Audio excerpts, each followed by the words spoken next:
And you're back. Okay, good. Welcome back. It's been a long time, hasn't it? Maybe a few minutes. All right, proposal examples for the midterm. So let me walk you through some ideas. One will be, again, there are all kinds of possibilities. You could, if you're doing, say, academic research proposals, it could be in any area that's interesting to you. Literature analysis, linguistics, education, adult language education and learning, chemistry, physics, business stuff. I'm into anything, philosophy, whatever. Throw it at me. I love different stuff. I'll just go through a few examples that I came up with for different kinds of things. If you're doing community service, again, all kinds of ideas are open. Business stuff, business-related proposals, like for options 3 or options 4. Anything is cool as long as it's reasonable and feasible and doable and realistic. And for these proposals, you can project yourself a bit into the future. You can imagine you're about to be a fourth-year student. You are a fourth-year student, and you've got some expertise and some experience behind you and some qualifications. Or you could pretend you're a manager at a company 10 years from now and you want to make this proposal to another company. You can project yourself into the future as long as it's reasonable. Okay, let me now talk about a few ideas that I came up with. One, let me explain an idea for maybe a research study, an academic research study on Roman military history. And I'm thinking of this because I actually made a research project proposal like this when I was in college. I don't remember exactly what I wanted to propose and what I actually ended up proposing. I don't remember the details. It was a long time ago and I don't have the files anymore. It was like the days of really ancient technology. I don't have the files. I was in college. I was a second-year student. I was at a community college before I went off to a 4-year college later. These 2-year community colleges, it's actually a common thing in the US, and some of them are actually quite good. I was fortunate that I lived in a city that had a really good community college. So one professor of mine encouraged me to apply for this government research grant. It's a research grant for college students to do a research project like over a summer. And it was a prestigious grant. Getting it would have looked really cool. It would have been great. So I was interested in a history topic, especially Roman military history. Not because I'm a military person or such, but in high school I studied Latin and really was interested in kind of Roman history, especially including military history, because that was such an important part of the Roman history and Roman culture, the military history, and often a lot of bad ways, because the Romans would sometimes go in and fight long bloody wars to conquer lands and peoples who did not want to be conquered by the Romans. And they spread their empire really far and overstretched themselves too far, all the way up to England. So like by the 300s, the Roman Empire was just stretched way too far, too thin. Through military conquest and occupation, stationing lots of soldiers in faraway lands, and over time it led to the fall of the empire because it was just too much, and they couldn't really sustain it, and had a lot of, I think, bad influences on the life of the Roman Empire and its politics and its social life and such. But I wanted to do something with Roman military history. I don't remember at the time what exactly I wanted to do. But this professor encouraged me to talk to my history professor.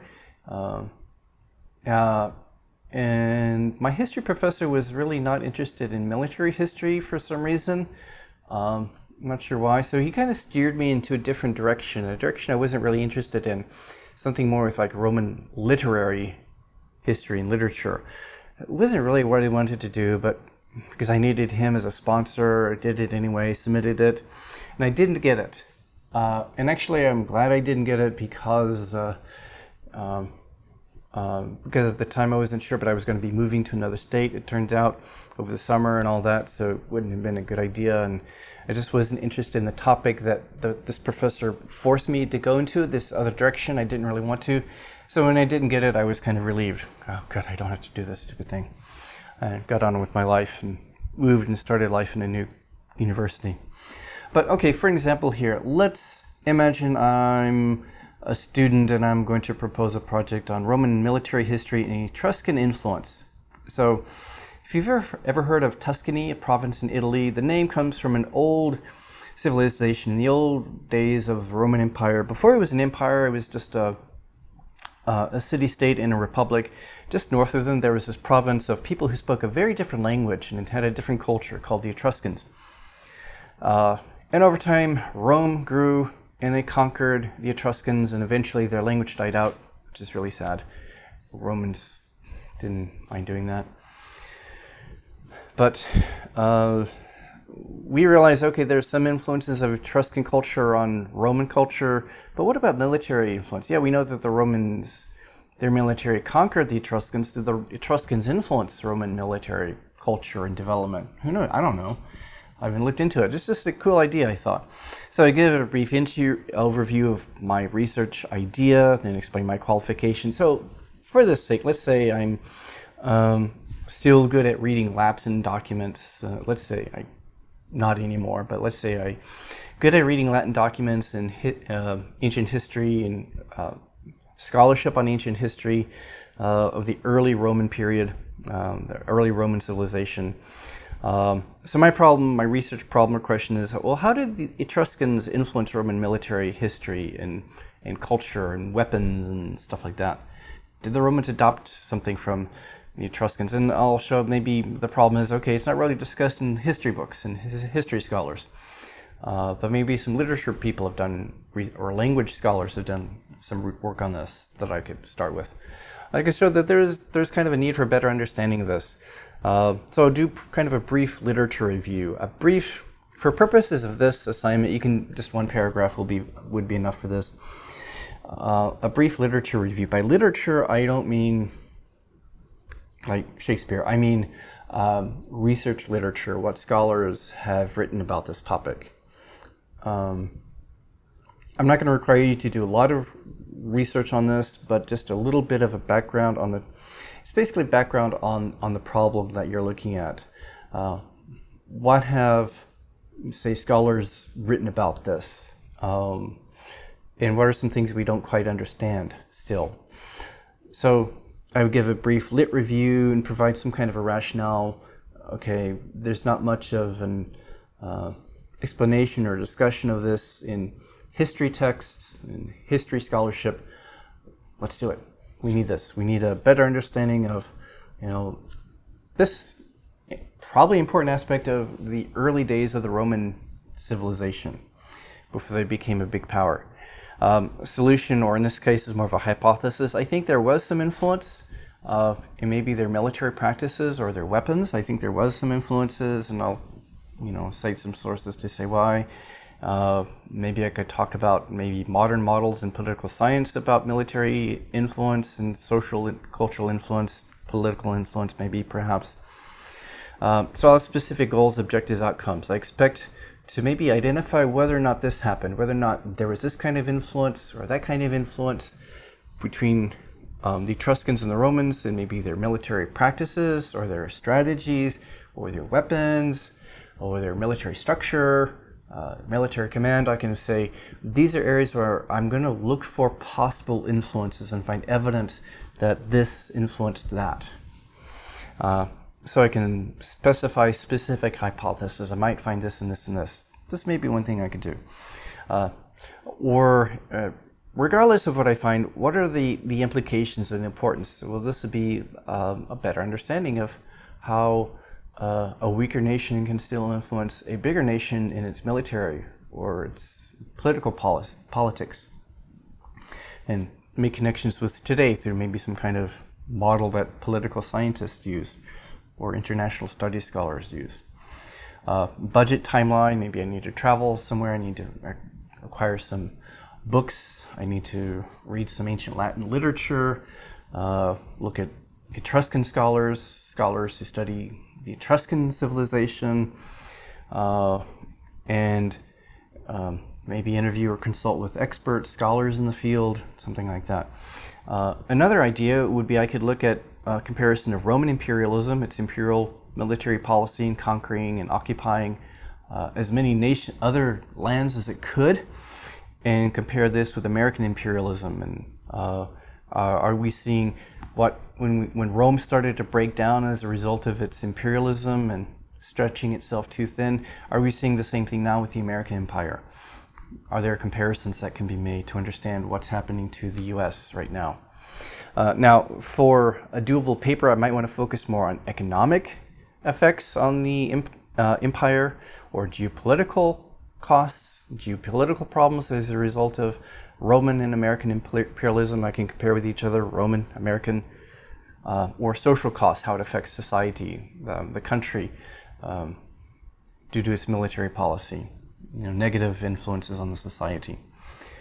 Other academic examples, again, literature analysis, analyzing a particular novel, a particular writer, a particular poet, linguistic issues, issues of language learning or teaching a particular aspect of English grammar or Spanish grammar, a specific cultural issue, social issue, political science, international studies topics, something in your field, if you're doing a second major or a minor, is something very different. Again, politics, biology, engineering, whatever. I like that stuff. It's all cool. Let me walk through some other examples. I've got a couple of examples on the website, and I'll come up with more. The next one is the Skynet example I've got on my website. You can look at that. Here, this is more of a business relationship proposal, business agreement proposal. So here's a company called Skynet, great name, that does web services, and they are sending a proposal to a company that has, some big company that has its own online store. Their website has information about their company and their services, including their store, where you can buy stuff, particular products. And so we're saying, hey, here's how we can help your company. So these are the problems we see with your website. And these are problems that are going to affect your sales and your earnings, how much money you make. So this identifies specific problems and then gives specific solution, or describes how we would solve it.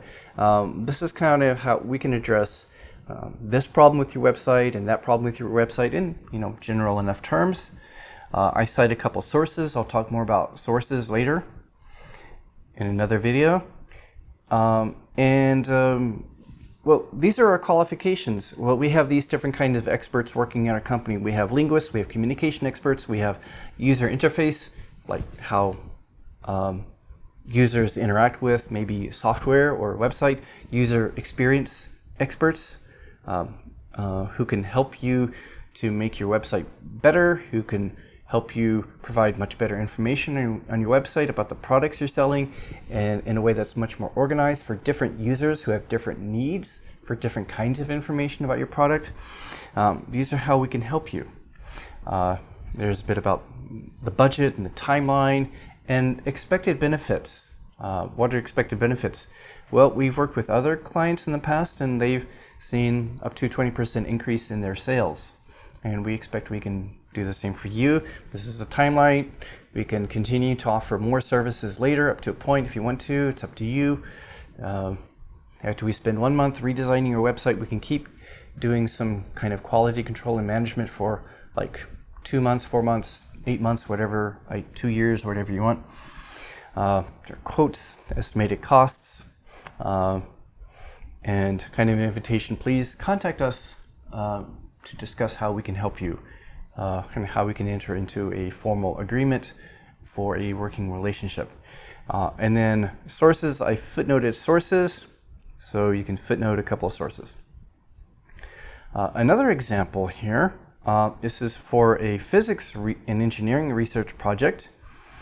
Now, as you look at this, you might see some problems. It seems a little ambitious. This professor or this researcher is wanting to ask for research funds to develop a new kind of spacecraft engine. one reason why we haven't gone to Mars yet is it's going to take so long to get there. Well, what if we had better rocket technology, develop a new kind of spacecraft engine, like a warp drive engine? Yeah. If you don't know what I'm talking about, don't worry. Watch Star Trek and you'll find out. So this guy is proposing a research proposal. Fund us and we'll overcome some of the challenges with the, some other scientists have kind of worked on some of the theories behind a warp drive engine that could go really, really, really fast. But there are these problems. Well, we've kind of worked out some of our solutions, some workarounds, some ways to solve this. And so we'd like to actually put this into practice, work out the details, and then build a prototype warp drive engine and see if it works. There's not enough, I think there's not enough explanation of how it's going to work. Okay, what is your solution? It just says, okay, I've published this research paper in a physics journal you can read. Well, here you should describe your solution in more detail, more convincingly. Yeah, you don't have to go into all of the technical details and the math and stuff, but enough explanation here to convince us that you know what you're doing and convince us that you can do it. And of course, he's asking for a lot of money. Yeah, I don't think a foundation can provide that much money. That's a lot of money. Nope, he's not going to get this. Nope. It sounds very promising, but the details are really weak here. The details are weak. It does not seem like a feasible project. It doesn't seem realistic or doable. So that's something to watch out for. Make sure your project is really doable, is feasible. So I've kind of provided a menu of 4 different proposal options for you for the midterm, and I'll provide some more examples later. I'll discuss sources, my videos next week, and how to cite them. More on that next week. And I'll reorganize my website a little bit here too. So that's basically ways you can go about doing the midterm proposal, the midterm project. And so I hope this is helpful. You may have questions, so by all means email me with your questions. Or when I post the actual midterm assignment in the LMS, you can post questions there too, because answering your questions might help other people who have the same questions.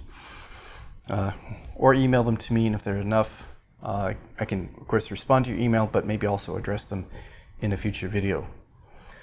So I hope this helps. I've given you plenty of time to do the Google form in which you select your midterm idea, and I'll post the midterm proposal assignment fairly soon, and it will be due by the end of the midterm week. So good luck with that. Enjoy your homework. Enjoy your midterm writing, and I will see you in the next video. Goodbye.